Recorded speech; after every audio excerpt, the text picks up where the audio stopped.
the paper we're going to use is, well, we're going to use a variety of papers, but this paper has some texture to it, and I'm going to give each one of you a piece, and you can use it either this size or you can use it in a smaller size. But let's say you're using it in this size.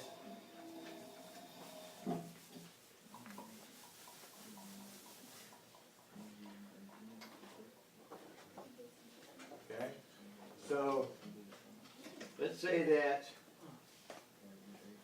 you print it a few times, and even after you print it a few times, you decide that there's other changes you'd like to make to it. Doesn't hurt to go back, add those changes to it,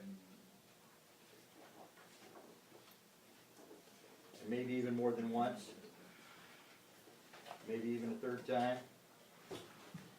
Okay? And now I have a composition here that I can look at and say, well, how can I affect this composition even better?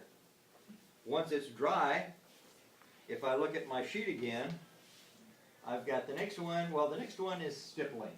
Now, stippling I talked about when we did the value, and I said if you put little dots down in the heavier concentration, they get darker, and the lighter concentration goes lighter. Well, you could do that with this. You could come in here with your paintbrush, and you could stipple and create a texture using your paintbrush. And that would be stippling, creating those little dots there with your paintbrush. The next one says scratching. Well, I've kind of already done that too, because I did scratch through this design, and in ceramics, scratching can be done, it can be taken through there.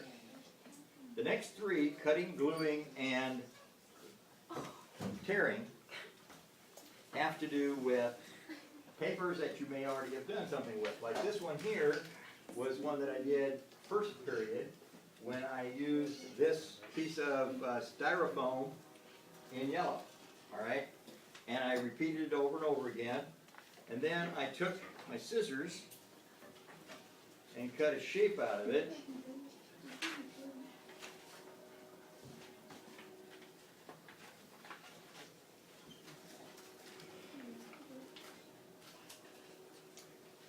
And then took my glue and found a place on here that perhaps I wanted to accent with that shape. Now, just because when we were doing the rhythm and movement, that we always, if possible, want to repeat a shape or repeat a color, just because it makes good design, I'll do that here.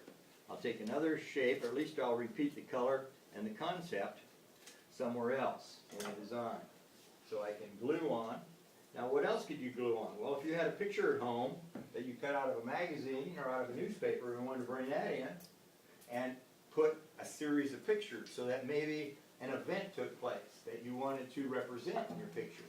Let's say you were down at you saw in the paper all the students demonstrating for the money that the state wants to not give us next year.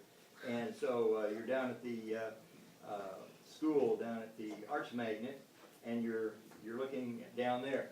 So you find something in a paper that has students demonstrating and so forth, and you want to cut a picture out and put that down. So that's your cutting. And then of course, here's another piece of paper that I used for printing on or for doing the design, and I'm just going to simply tear the design out. Well, you know, I have this on one side, but I have this on the other. So now I have to choose. Which do I like better? Well, I think I'm going to go ahead and put the other one down, because I like the way that orange goes with the other orange. So now you can see, as I'm building up this composition, that it could have started with the silk screen. It could have started with that image that you did. Or, once you have this done, it could finish with that image. In other words, you could then come up with an image that you wanted to print on top of this and have this as the background of. Okay? So it goes both ways.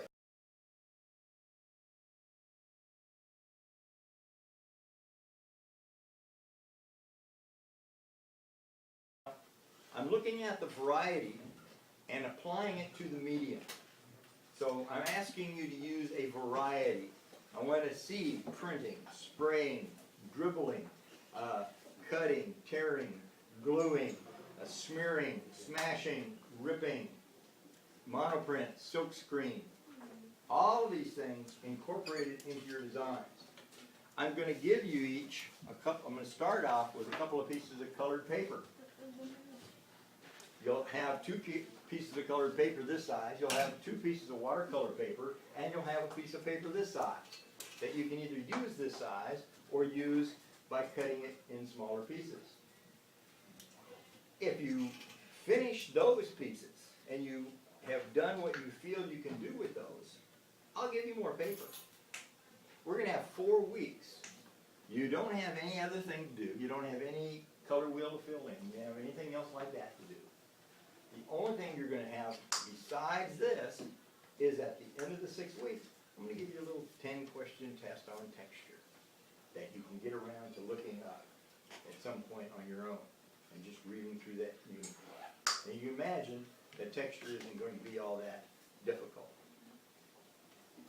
Here's the problem with the month of March, and that is that we have next week 2 days, then we're gone for a whole week. Spring break. Yeah. Yes. So then we're going to come back and we're going to have 2 more days. And then what happens? I've got a conference I'm going to in Florida, and I'll be gone for a week. So I'm going to have somebody here. I'm going to have somebody here helping you, allowing you to work through this for 3 class periods that I won't be here. A Friday, a Tuesday, and a Thursday. Then I'll be back and we'll have maybe a couple more days to finish it all up. So it's going to be an odd month. It's going to be an odd 6 weeks. But I think that, or I hope that, because of the variety that you have to choose from, hopefully these are things that you've not done before. If you have done before, then apply that knowledge and show me, what else you can do. Don't be afraid to take something like this or anything like this. This was first period. And to come back into this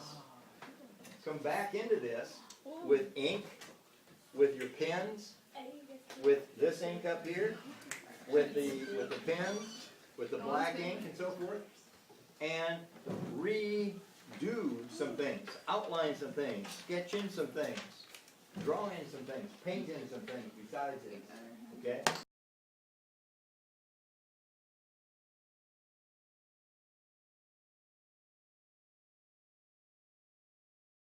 Once it's dry, you can do that. There's just a couple things there. This was what I done last period. This little thing here, have you ever done that on a window? No. I've done that with the wind. Like that with yeah.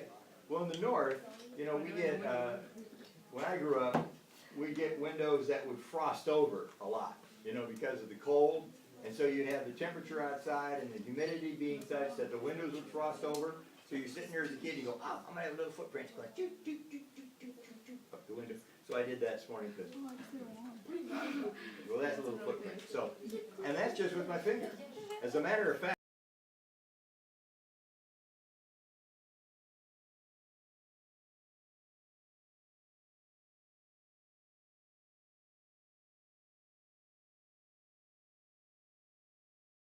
the thing I didn't talk about in here was the fact that, along with everything else that you have available to you, you also have your fingerprints.